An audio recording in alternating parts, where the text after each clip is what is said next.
Hello बच्चों, आज हम विराम चिन्ह के बारे में समझेंगे। विराम से आप क्या समझते हैं? विराम का अर्थ है ठहरना या रुकना। जब भी हम अपने भावों या विचारों को व्यक्त करते हैं या अपनी बात कहते समय जिन चिन्हों का प्रयोग करते हैं वो विराम चिन्ह कहलाते हैं। विराम चिन्हों के अंतर्गत आज हम अर्ध विराम और अल्प विराम के बारे में समझेंगे। विराम चिन्ह की आवश्यकता। किसी भी वाक्य को समझने के लिए, वाक्य के अंदर छुपे भावों को समझने के लिए विराम चिन्ह अत्यंत आवश्यक है। यहाँ पर एक सामान्य वाक्य है, रोको मत जाने दो। अस्पष्ट वाक्य। इस वाक्य में इसके अंदर छुपे भाव समझ में नहीं आ रहे हैं। अगले वाक्य में रोको के बाद अल्प विराम यानी कॉमा लगा दिया गया है। तब आप देखिए, रोको मत जाने दो स्पष्ट वाक्य है। अगले वाक्य में रोको मत के बाद कॉमा लगा दिया गया है, अर्थात रोको मत जाने दो स्पष्ट वाक्य है। विराम चिन्ह के अंतर्गत सबसे पहले हम अर्ध विराम के बारे में समझेंगे।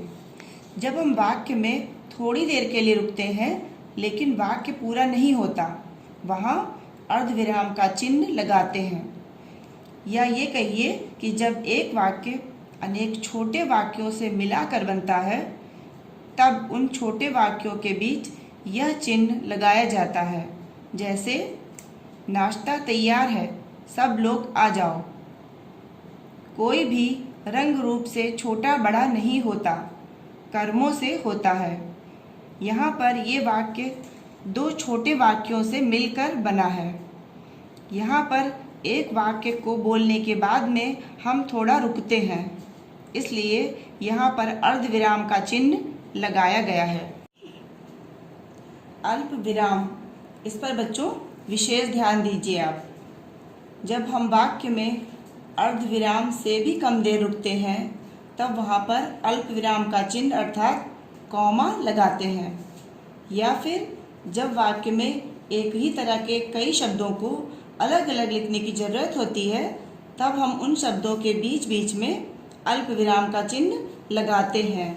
जैसे वृक्षों से हमें भोजन, लकड़ी, दवाइयाँ, ईंधन, ऑक्सीजन मिलती है। अगले वाक्य में मेरे बस्ते में कॉपी, किताबें, पेन, पेंसिल, रबर आदि हैं। इसी प्रकार अल्प विराम के ही अंतर्गत वाक्य में जब हम किसी को संबोधित करके कोई बात बोलते हैं तब उस संबोधन में भी अल्प विराम का चिन्ह लगाते हैं। जैसे रोली इधर आओ, इसमें रोली के बाद हमने कॉमा लगाया है। अगले वाक्य में बच्चों आज हम सब एक कहानी सुनेंगे। इसके अतिरिक्त यदि वाक्य में हाँ, नहीं, लाओ, कहो आदि शब्द हैं तो इन शब्दों के बाद भी अल्प विराम लगाया जाता है। जैसे हाँ मैं जा रही हूँ, नहीं तुम रहने दो, कहो कैसे आना हुआ, लाओ मैं कर देता हूँ। इसी प्रकार यदि वाक्य में जब, तब, तो, वह, वे शब्दों का प्रयोग होना चाहिए परंतु नहीं होता तो वहाँ भी अल्प विराम लगाया जाता है। जैसे जब मेहनत करोगे फल मिलेगा ही, तुम जो किताबें लाए थे कहाँ हैं, इनमें जब मेहनत करोगे के बाद कॉमा लगाया गया है। यहाँ पर तो होना चाहिए था। अगले वाक्य में तुम जो किताबें लाए थे वे कहाँ हैं, ये होना चाहिए।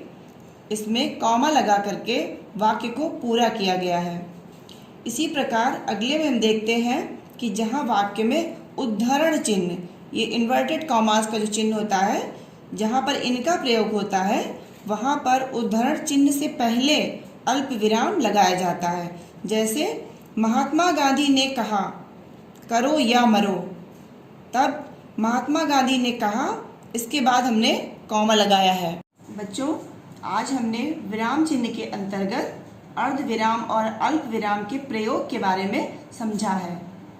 अगली कक्षा में हम प्रश्नवाचक चिन्ह और पूर्ण विराम के बारे में समझेंगे।